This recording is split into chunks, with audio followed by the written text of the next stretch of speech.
Know that this could be an extended process that you're engaging in, but one that's well worth it for sure. But you have to understand that length of time, and you have to be prepared for the fact that what you thought you were starting with is probably not what you're going to end up with at the end of the day.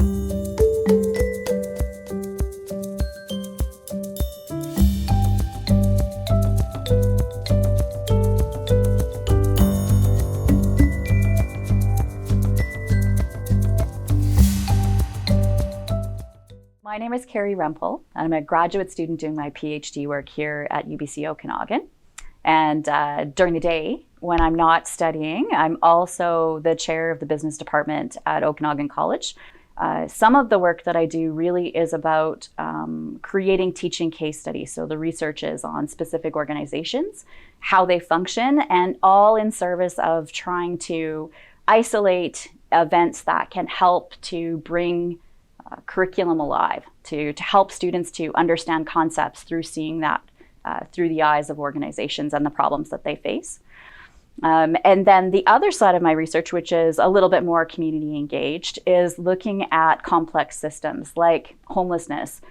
So the work that I love to do can't be done without community involvement. So every bit of what I look at, how I want to approach questions, involves connection with the community, but on lots of different levels. We're coming at research from a perspective that everyone can be involved, and everyone should be involved in everything from deciding what needs to be studied through the techniques that you're going to use, having them actively engaged in conducting the work with you as true and genuine partners. But those relationships take a long time to build.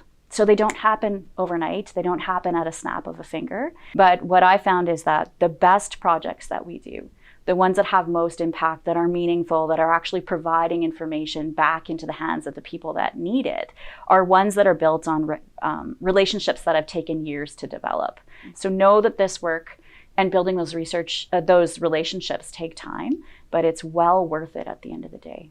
Patience, I think, has got to be one of the biggest things that you want to think about when you're doing these projects, because they take a long time.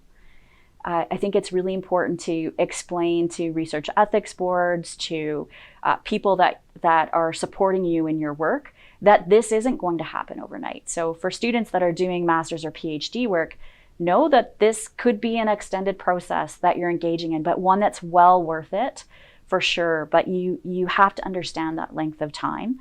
And you have to be prepared for the fact that what you thought you were starting with is probably not what you're going to end up with at the end of the day.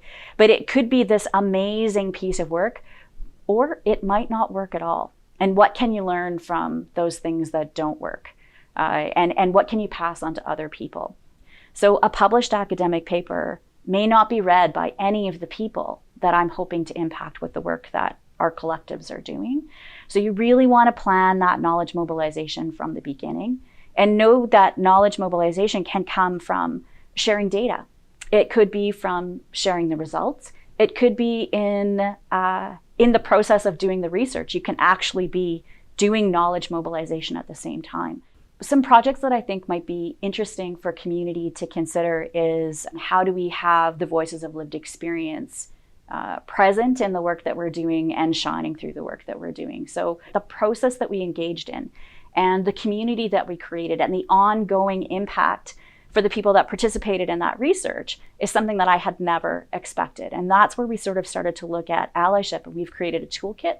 How can you make sure that there is legitimate and genuine incorporation of those voices throughout the process, not just simply at the validation stage, or not just simply at the stage where they're collecting information, but really throughout that whole process.